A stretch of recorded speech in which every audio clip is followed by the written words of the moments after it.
Okay, my name was Ivan Wilmoth. I was born in Ecorse, Michigan. My father was George Wilmoth. My mother was Maud Wilmoth. She used to be a Jenkins. While we was there, we had the first dog that I recall that Grandma had was Old Buster. And in fact, there's a picture of Jean and myself and Old Buster, and I think Michael Halbert referred to it as a classic, and I would say that it probably is a classic.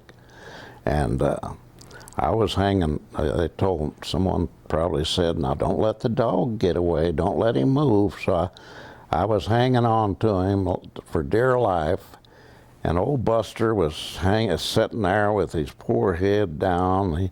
He wasn't about to move, but you could see that I was straining every muscle to keep that dog quiet, and he had no intentions of moving. And but anyway, Old Buster, he was a dog that smiled. He'd give you when he was in a mood or first see you, he really could give you a smile.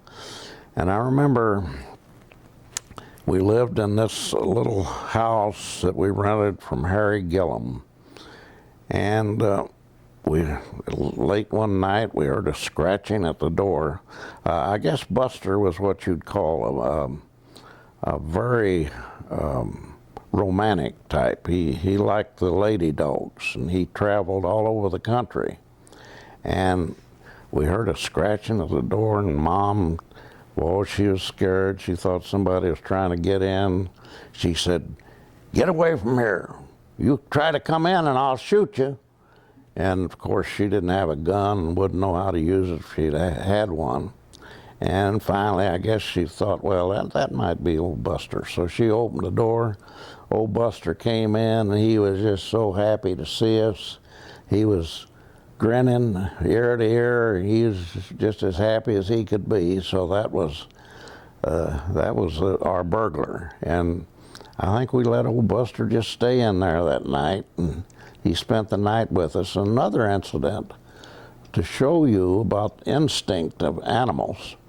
We heard Buster, he was under our floor, and he was barking, and he just kept barking and barking. I looked under there, and there's a snake there, and the snake had him cornered. He couldn't get out, but he wouldn't go, and this dog loved to kill snakes, but he didn't go after this one. And so Harry Gillum, he was making hay, and I called to him. He came down there with his pitchfork, and he went in there and he got that copperhead right, and got it through the head with the pitchfork. But Old Buster knew that wasn't a snake that he could kill and get by with it.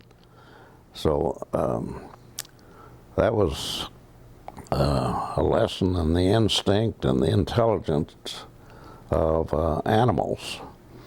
And I've probably got a lot of other memories that I can't think of offhand.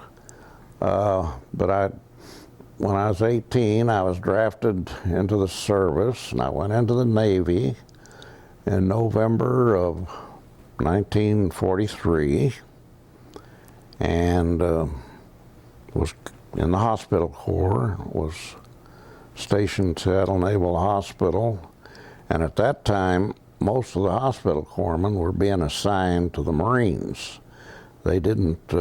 The Marines didn't have their medical personnel, they used Navy personnel.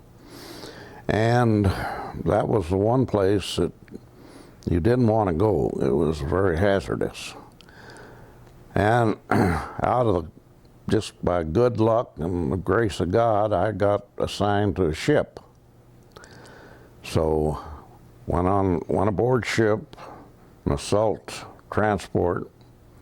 We carried troops, usually for invasion, amphibious invasions, hitting islands, beachheads, and we'd carry the troops to wherever the point where the invasion was, and then we'd put them in boats and send them into the beachhead.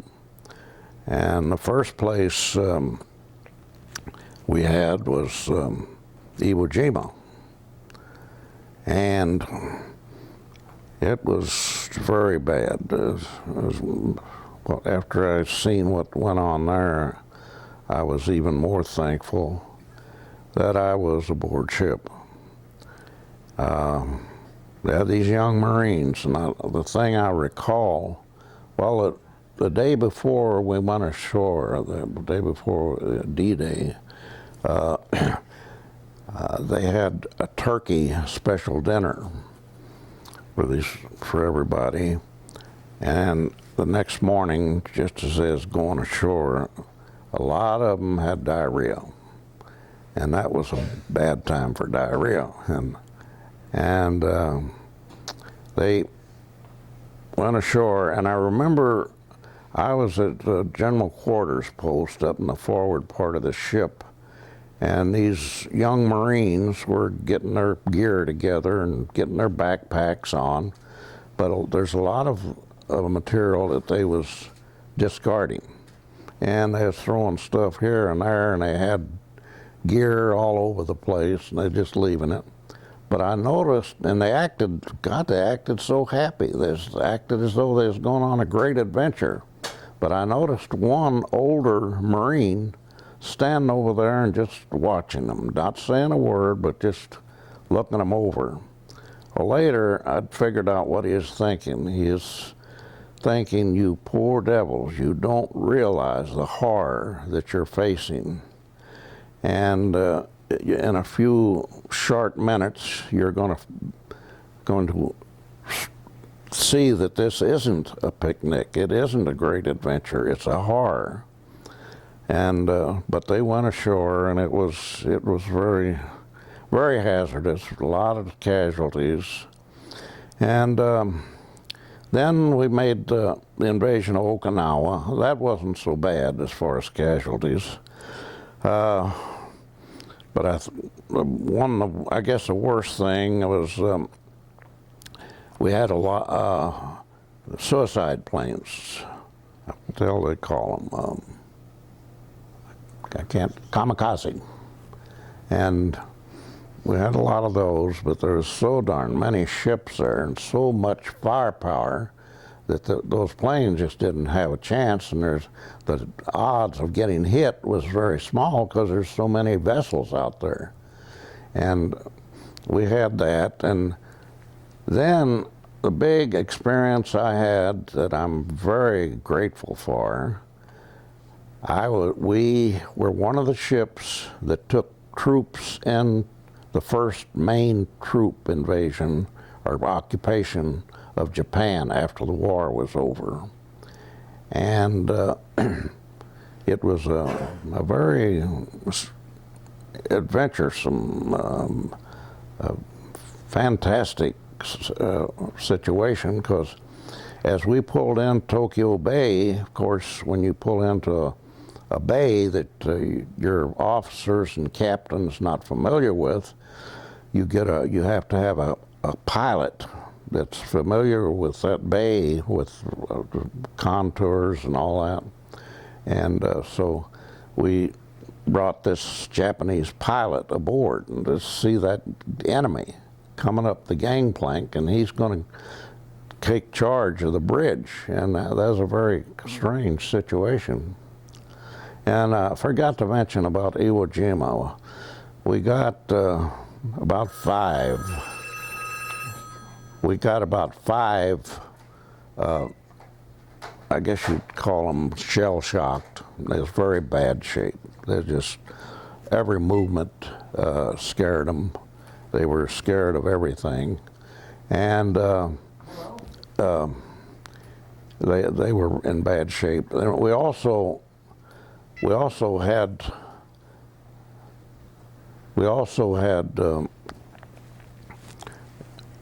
other Marines that were not so severely shell-shocked, and they put them in a hold, troop area.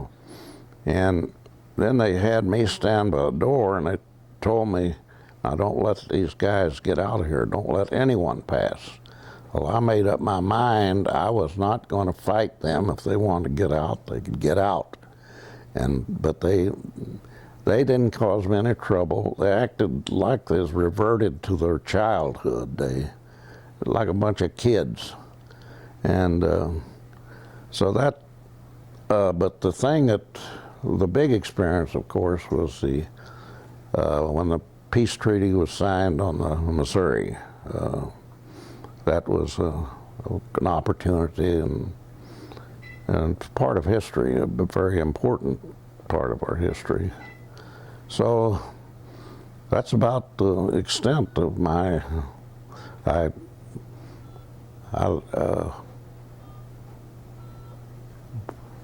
jumped from one job to the other. I had a lot of jobs, and finally I settled down at the Teletype Corporation, and they're located in Skokie, Illinois, and I was there for 28 years, and I was fortunate, and I was retired and got pretty nice benefits, so I feel blessed in that respect.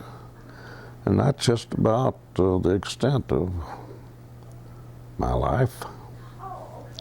You know, when you lived with Grandma and Grandpa Jenkins, where was that home at? That was, well, it's where Uncle Dewey lived, and where Aunt Dorothy lives, the same spot, right in that area. So just across the street, across the road from Gene and Noel. So there's also about 12 kids there besides you and Mom? No, just the only kids was Gene and myself, Aunt Susie, and Uncle Marvin, Uncle Harry, and Uncle Marvin, and Uncle Dewey, Uncle Marvin, Uncle Harry, and that was it. The older ones had moved on already? Yeah, the older ones, yeah, they'd all married and moved on. And what did Grandpa do? Well, I'd say from 1939 on, Grandpa's had, I guess it's rheumatoid arthritis, and he was just crippled up. He worked, he dug tiff and worked until he just couldn't go anymore, and then after that, is like I previously said, him and I, we got the wood in and gathered, sawed wood and got it in for the winter. So that he kept pretty active in that respect. Where'd the income come to be able to buy food? I'd say our main income, of course, we was on welfare to an extent. In those days, it was commodities, and we was on welfare when you could get it, but it was a little difficult. But the main income and the salvation was Grandma. She was a midwife, and she'd do pretty good at that. A lot of times they weren't able to pay her, but when they did, it helped tremendously.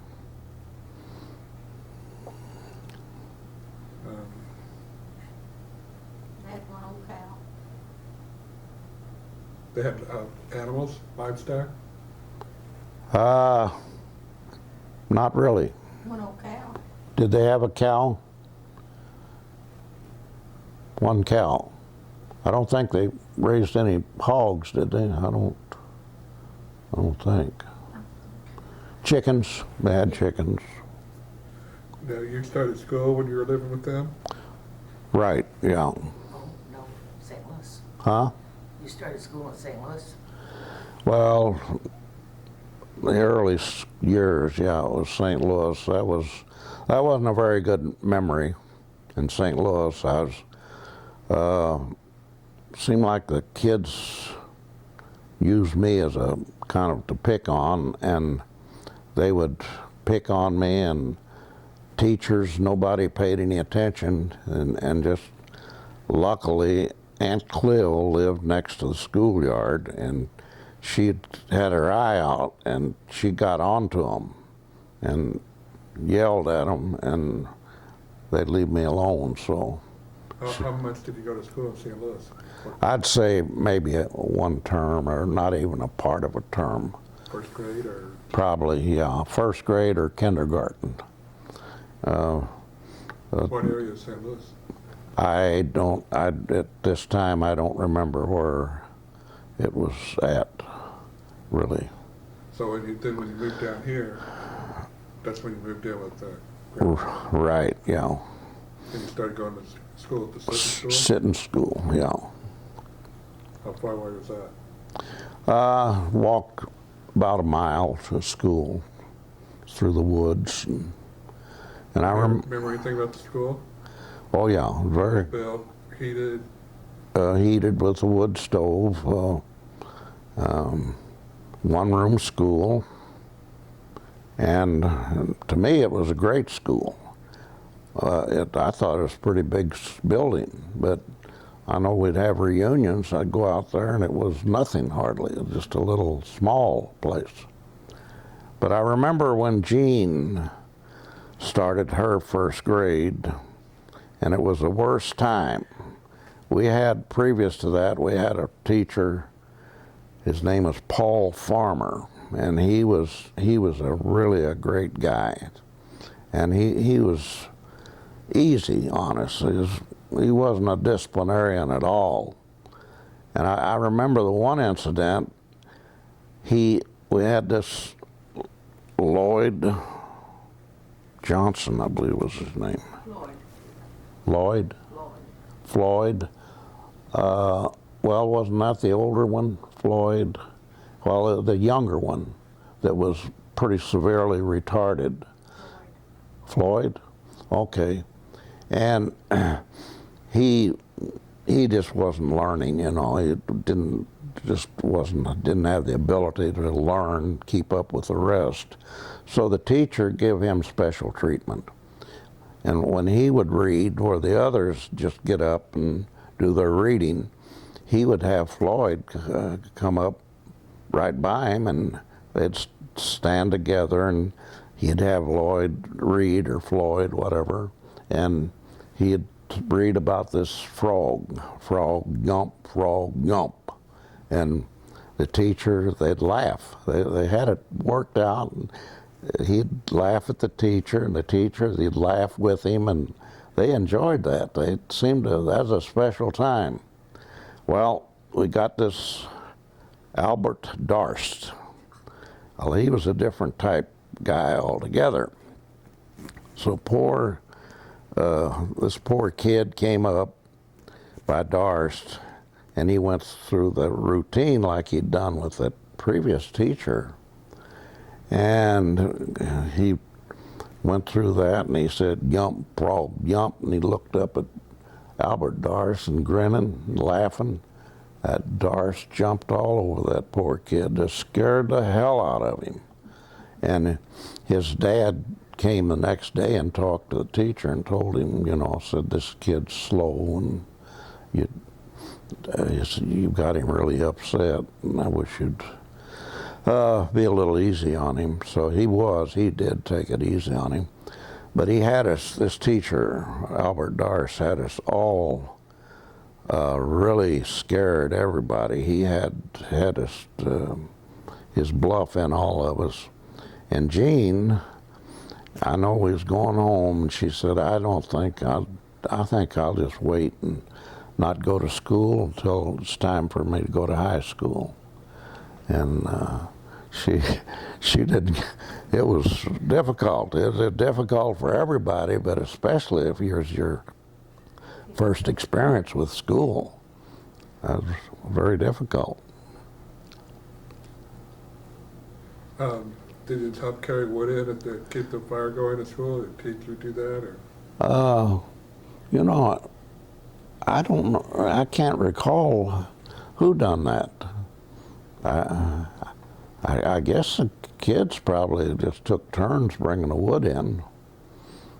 But How do you get water? we had a spring right there, but sitting school is probably still there. It's a very good spring, and they had that fixed up nice. They had concrete around it, and it was very good water. I don't know if it's still good water or not. Or do you go get in a bucket to bring it to school? You walked out there to get. You just walk out there and get a drink. And which brings to mind, we also had two outside toilets, one for the boys, one for the girls. And I recall that first day that we had Albert Darst with Paul Farmer. The girls would go to the toilet, and one would go, and another would trail after. They'd go together, and he wouldn't say a word. He'd let them go. One would get permission, and then there might be another gal go with her, and he just let it go that way. Well, I won't mention names because I'm sure it would be embarrassing to them, although it's funny. One of these girls asked for permission to go to the toilet, and she started out, and this other girl, she followed behind her, and that Doris yelled at her and said, "Where are you going?" And she turned around, she was scared, said, "I wanted to go pee." Who was it? No, we don't tell who it was. Because there's the year of my first year at school, I shit all over myself. And somebody might tell that on me.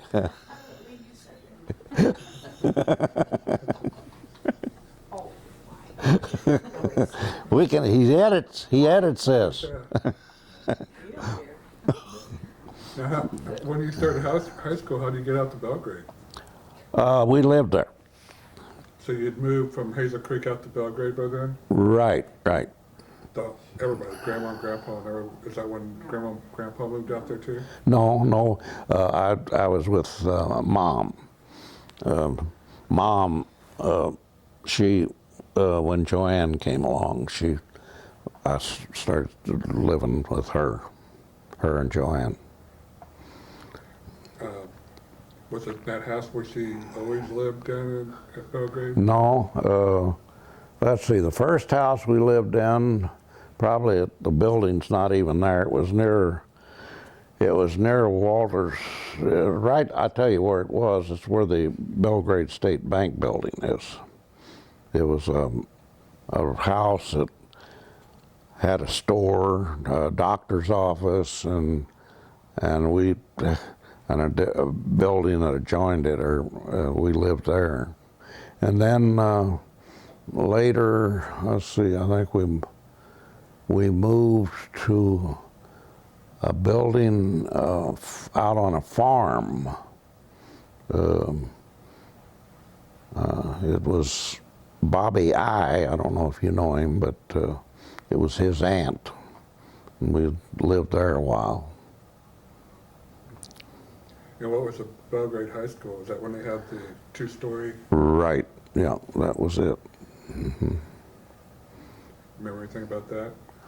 Yeah, About that I liked it. It was pretty nice. Remember any teachers that you had there? Yeah. I remember Mr. Clogus. He was the math teacher. Very nice guy. Miss Montgomery, she was the English teacher. I remember the physical ed teacher, I can't think of his name. And later, physical ed teacher was named Stern. I can't think of any others, but there's pretty good teachers. And You play any sports there? no, I was. I recall that myself and Vernon Tullock, we would just stand out and watch them practice basketball and stand there and talk. And neither one of us participated in sports. And I guess with me, I was just too darn awkward for it. And Vernon, he just didn't care for it. You went to your sophomore. What you did between the time you quit school and went into the service? Okay, most of the time I'd worked with Louis Lamore. I'd done a lot of work with him, like when he was cutting ties and all that, and worked with him. And Uncle Harry, I worked with him and timber. What's that like? Was pretty good.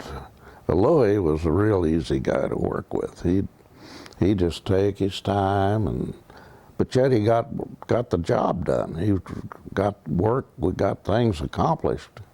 But he's a really good guy to work with. Did you ever drive a car while you were at home? Never. Didn't learn to drive until I retired and was forced to get an automobile, or just, well, here in this area, just you couldn't live without one. So I bought a car and learned to drive. You were 60. What's that? You were 60. I was, 60 years old. Now I'm a very skilled driver. He's the backseat driver. Yeah.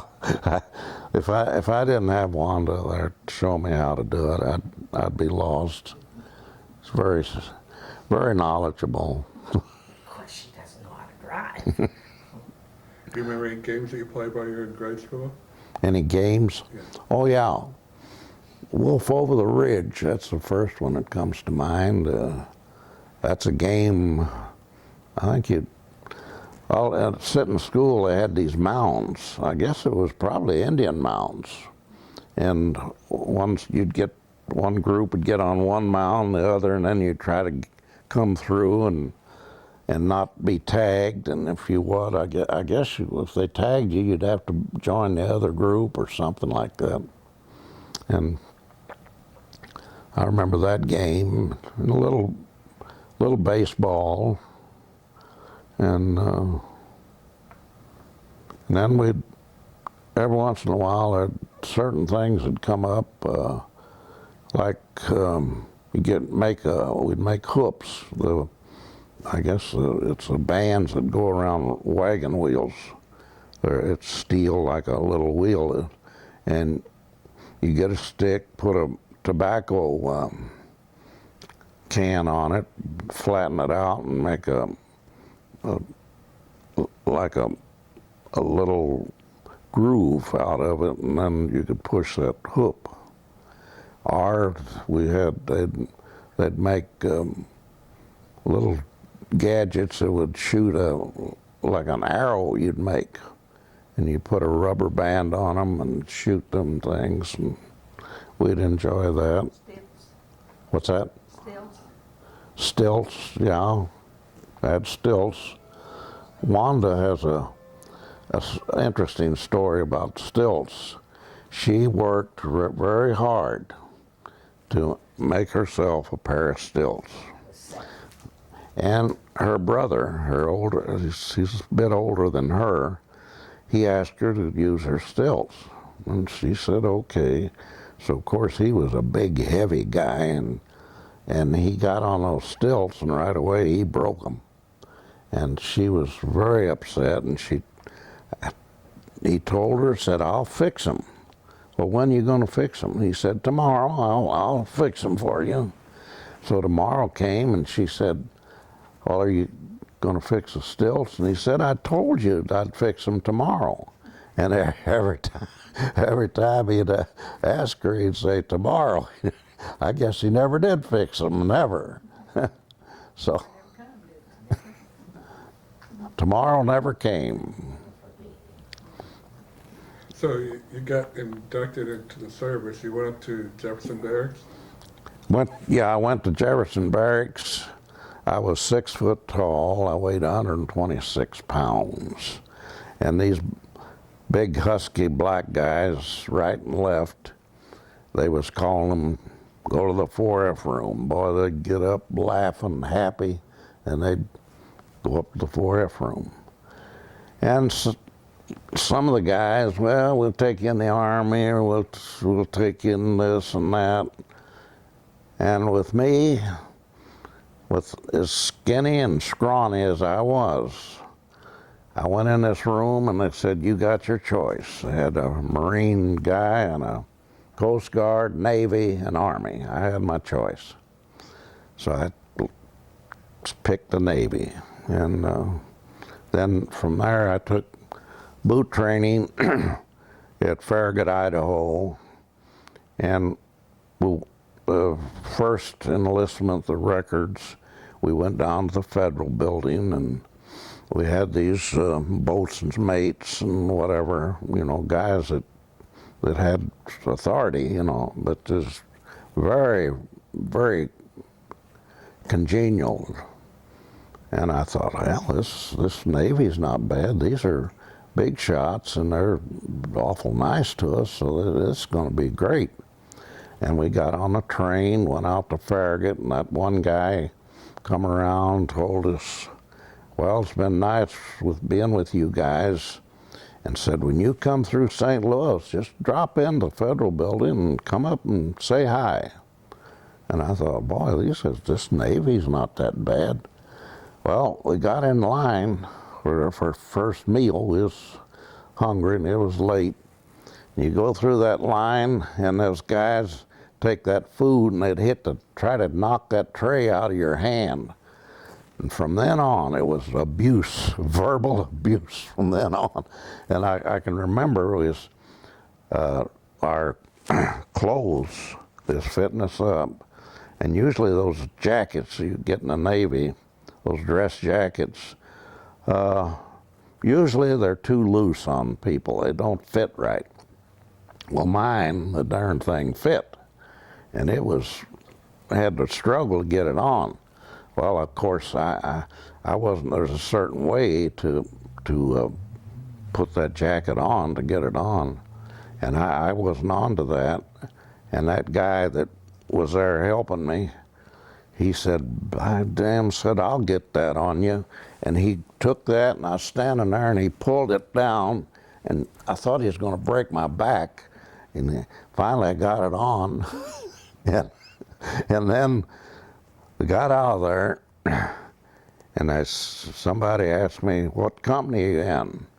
And I said, well, 686, I guess. That was my first of many mistakes.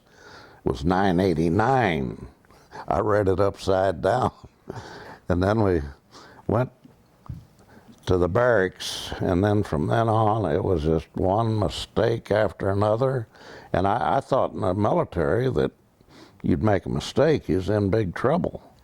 Well, if the way it was, they'd glare at you and give you hell, but that was it. They'd just go on. And got through that, and then went home on leave and came back, and then I finally seen, hey, this Navy's not that bad. And in fact, it turned out pretty good. You first went to Farragut, Iowa? Farragut, Idaho. Then where'd you go? Well, from boot camp, then after that, I went to Hospital Corps School, and that was also in Farragut. And then from Hospital Corps School, I went to Seattle Naval Hospital, and then from there, I was assigned to a ship. Remember what ship it was? USS Rutland, APA 192, assault transport. And the purpose of the ship was take land troops into invasion points, and they sleep on the ship. Bedding's provided for them, and then when you drop anchor, and when you get to the invasion point, then they get in landing craft boats, and they take them into the beach. And Now, what was your job? hospital corpsman. We took care of So you're like a medic. Medi-Cal, right. So what kind of work did you do? I mean, a little more specific, what kind of work? Well, it wasn't complicated. We'd take care of sick bay, give out medications, take temperatures, blood pressure. Then we'd have sick call, and people, the crew, they'd line up and tell you their symptoms, and you'd take their temperature, and if it seemed like they should see a doctor, then you'd turn them over to the doctor and let him check them out. And then when we made the invasion, especially at Iwo Jima, it was a steady stream of casualties, and a lot of them. In fact, the worst cases went to these regular hospital ships, but the ones we had was bad enough. And I know when I was assigned to this ward, they was pretty darn bad.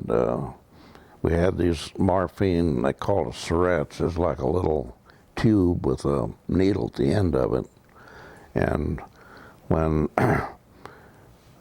they start moaning and in pain, you'd give them a shot, but you had to space them. You didn't want to give them too many. So just pretty well kept you busy, giving them morphine, keeping them as comfortable as you could. And then we took them to, they had a naval hospital in Guam. We took them there, and we unloaded them, and they put them in the hospital. And then a lot of them, I guess they sent them on to the States, most of them. Or if they was able, they'd get them patched up, and they'd go back on duty overseas, stay over there. So your job was first to take care of any common illnesses with your crew Right. on the ship. Then when you have an invasion or something, you got some of the casualties from. Right. Yeah. In fact. But they usually probably had a hospital ship there too. Well, I think there at Iwo Jima they had about 2 hospital ships. How come they didn't all go to the hospital ship? Well, because there's too many of them. It'd be just an overload. They didn't have enough. Although a hospital ship is big and they have great facilities, it's still not enough to handle all the casualties that they'd encounter. And so they called us. That ship, its job was to take troops in and then to bring them, take care of the casualties, and they called us an auxiliary hospital ship. So after you finished your hospital training in the States, where'd you go? Seattle Naval Hospital, before I went overseas. And what did you do there? Was that just like a holding place, or did you? No, it worked in a ward and sort of like a nurse. And For about how long were you there? I think I was there probably about 6 months. I was there. Then I was assigned to the ship. Then when you're assigned to the ship, then that's your home for until the end of the war? That was it, yeah. You pretty much lived on there? Oh, yeah. Mm-hmm. When you first, where was the ship at when you first? I think it was in Seattle, Washington. And we went out along the West Coast, and I guess a lot of that was shakedown crews. This was a new ship. This is a newly commissioned ship, and of course they had to get all the bugs out of it and anything that was wrong, take care of it and get it fitted up for sea duty. And they called it the shakedown cruise. We'd go out and take little trips down the coast, and you'd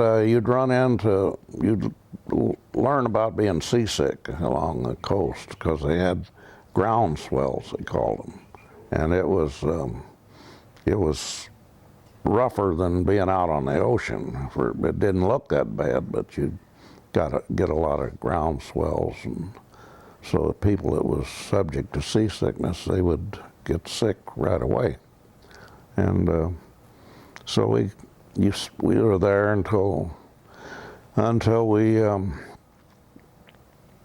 got fitted and ready to go, and then we picked up 5th Marine Division. And no, wait a minute. We went to Pearl Harbor, and there we picked up the 5th Marines, and then from there we went to Iwo Jima. Then after Iwo Jima, Then we went down to the New Hebrides, and we picked up the 27th Army Division. And I found out after I met Wanda, I was talking to her brother, and he was on the same ship that I was on. And he was at the 27th in the New Hebrides, and we took him up to Okinawa, him and his group. Of course, him and I didn't know one another, but it turned out he was on our ship. I told him I was on the Rutland. He said, well, that's the ship I was on. did they make an invasion there, or you just? Yes, they made, and of course, there at Okinawa, that was longer, you know.